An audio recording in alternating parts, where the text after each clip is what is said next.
Hello welcome friend, कैसे हैं आप लोग।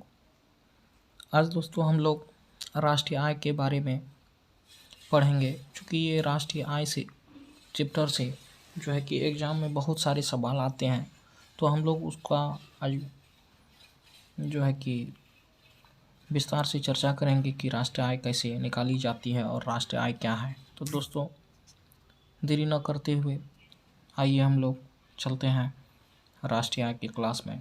और डैशबोर्ड पे देख सकते हैं आप लोग कि दिया गया है कि किसी देश की अर्थव्यवस्था द्वारा एक वर्ष में उत्पादित अंतिम वस्तुओं और सेवाओं के शुद्ध मूल्य से योग को राष्ट्रीय आय कहते हैं। जितने भी एक देश में उत्पादित वस्तुएं होती हैं दोस्तों, उसके अंतिम वस्तुओं और सेवाओं के शुद्ध मूल्य नेट यानी कि प्राइस को राष्ट्रीय आय कहते हैं। इसके अंतर्गत विदेशों से अर्जित शुद्ध आय भी सम्मिलित होती है। इसमें जो है विदेश में जो भी देश के लोग विदेश में काम करते हैं तो उससे अर्जित रुपये पैसे या धन जो भी है उसको सम्मिलित किया जाता है राष्ट्रीय आय में। तो नेक्स्ट है दोस्तों, राष्ट्रीय आय की गणना का प्रारंभ कैसे हुआ, तो हम लोग इसको देखते हैं। तो राष्ट्रीय आय की गणना करने का प्रथम प्रयास 1868 ईस्वी में दादा भाई नौरोजी ने अपनी पुस्तक poverty and British rule in India में किया था।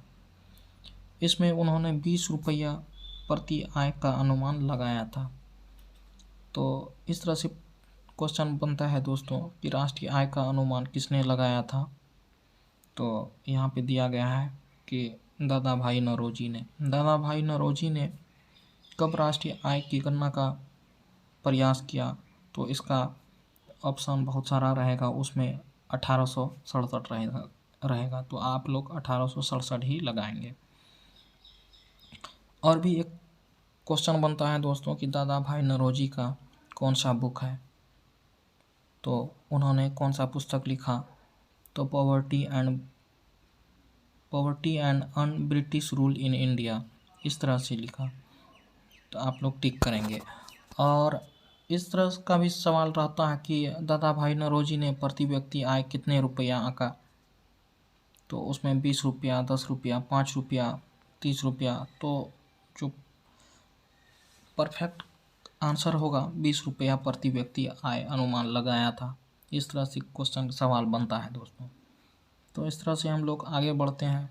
यहाँ पे दिया गया है वर्ष 1925 से 1929 में डॉक्टर V.K.R.V. राव द्वारा एक और प्रयास किया गया तथा उन्होंने 76 रुपये प्रति व्यक्ति आय का अनुमान लगाया। V.K.R.V. राव ने 76 रुपया प्रति व्यक्ति आय का अनुमान लगाया। और कब लगाया था, 1925 से 1929 के दौरान में। तो नेक्स्ट है दोस्तों, वर्ष 1931-32 में डॉक्टर V.K.R.V. राव ने सर्वप्रथम वैज्ञानिक विधि से राष्ट्रीय आय की गणना तथा राष्ट्रीय आय लेखा प्रणाली का प्रतिपादन किया। Doctor V.K.R.V. राव को राष्ट्रीय आय लेखा प्रणाली के जनक कहा जाता है। इस तरह का भी सवाल आता है दोस्तों, राष्ट्रीय आय प्रणाली के जनक कौन है, तो डॉक्टर V.K.R.V. राव है। और डॉक्टर V.K.R.V. राव ने वैज्ञानिक विधि से कब राष्ट्रीय आय का अनुमान लगाया, तो यहाँ पे ऑप्शन दिया हुआ रहेगा 1931 से 32। तो आप लोग यही टिक करेंगे। तो नेक्स्ट है दोस्तों, हम लोग आते हैं स्वतंत्रता पूर्व काल में उपलब्ध आंकड़े के आधार पर डॉक्टर V.K.R.V. राव का अनुमान सर्वाधिक विश्वसनीय है और राष्ट्रीय आय सम्मिलित तथा केंद्रीय सांख्यिकी संगठन, अब राष्ट्रीय सांख्यिकी संगठन के डॉक्टर V.K.R.V. राव की पद्धति को कुछ संशोधित के साथ स्वीकार किया। भारत में डॉक्टर P.C. महालनोबिस की अध्यक्षता में एक राष्ट्रीय समिति की नियुक्ति की। इस समिति ने अपनी रिपोर्ट वर्ष 1951 में और अंतिम रिपोर्ट 954 में दी। इस समिति ने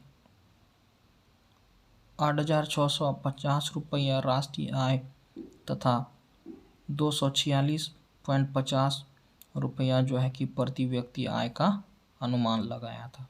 पीसी महालनोबिस ने 1951 में एक रिपोर्ट सौंपा, उसमें 8,650 रुपया तथा 246.50 रुपया प्रति व्यक्ति आय का अनुमान लगाया था। नेक्स्ट स्लाइड है दोस्तों, राष्ट्रीय आय और उसके लेखन में उपयोगी शब्द है अंतिम वस्तु यानी कि फाइनल गुड्स। ऐसी वस्तुएं जो अंतिम उपभोक्ताओं के लिए तथा उत्पादन या परिवर्तन के लिए के किसी भी चरण में नहीं गुजारेगी, अंतिम वस्तुएं कहलाती है। मध्यवर्ती वस्तुएं कुछ वस्तुओं का उपयोग अन्य उत्पादकों द्वारा सामग्री इनपुट के रूप में किया जाता है, जिन्हें मध्यवर्गीय वस्तुएं कहते हैं। इसका उपयोग अधिकांश कच्चे माल के उत्पादन के लिए इनपुट के रूप में किया जाता है। मूल्यह्रास यह दर्शाता है कि किसी संपत्ति के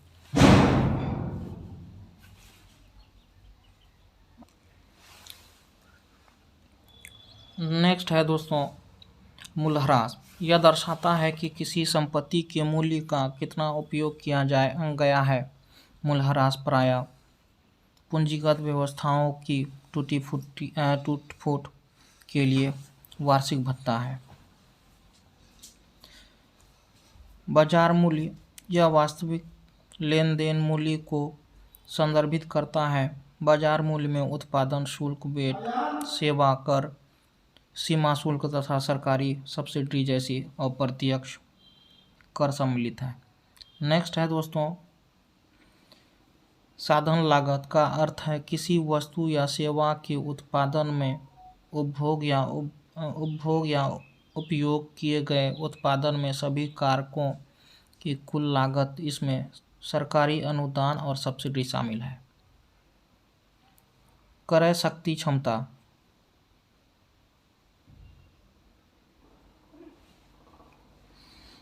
आधार वर्ष वह वर्ष जिसके विरुद्ध किसी सूचकांक का प्रदर्शन मापा जाता है, आधार वर्ष कहलाता है। हिंदू वृद्धि दर का तात्पर्य भारतीय अर्थव्यवस्था में राष्ट्रीय आय अथवा वास्तविक वृद्धि दर से संबंधित है। हिंदू वृद्धि दर अवधारणा के प्रतिपादक डॉक्टर राजकृष्ण थे। वर्ष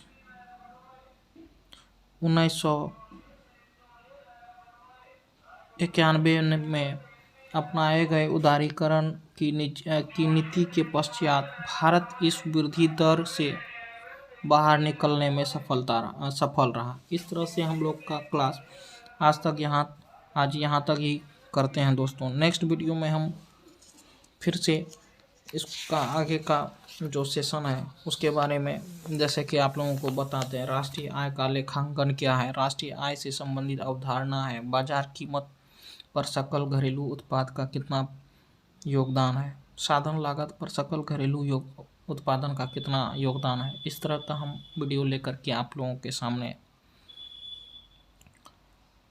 हाजिर रहेंगे। तो आज तक के लिए इतना ही। वीडियो अच्छा लगे तो लाइक सब्सक्राइब कर दीजिए। Thank you.